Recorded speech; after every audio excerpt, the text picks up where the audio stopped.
আমাদের চারিপাশের পরিবেশটা যদি এতটাই সুন্দর হতো কত ভালো হতো। আমাদের চারিপাশের মানুষজনের মনটাও যদি এই ফুলের মতন সুন্দর হতো কতটা ভালো হতো।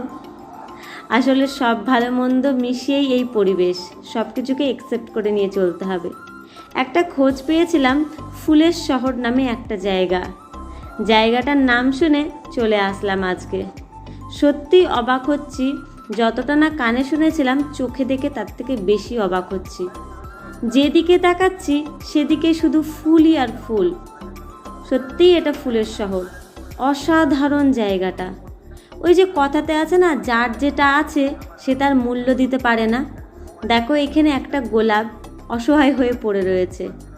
এই গোলাপটাই আমার কাছে খুব প্রিয় লাগলো। কত সুন্দর গোলাপটা। যেহেতু এদের এখানে বাগানের পুরো চাষ রয়েছে গোলাপের, তাই হয়তো এদের কাছে এই গোলাপটার কোনো মূল্য নেই। আমার কাছে অনেক মূল্য, কারণ আমার কাছে অত গোলাপের কালেকশান নেই।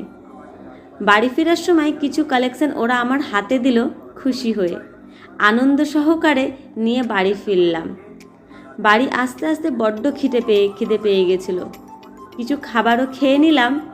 খেয়ে নিয়ে এবার বাড়ির দিকে রওনা দেবো।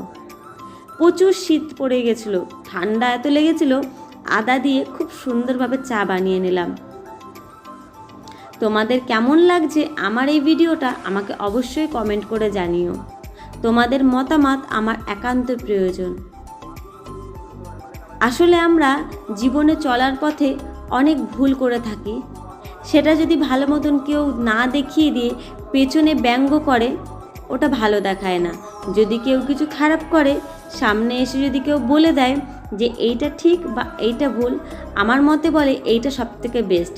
পেছনে ব্যঙ্গ করার থেকে মুখের ওপরে প্রকাশে বলে দেয়া।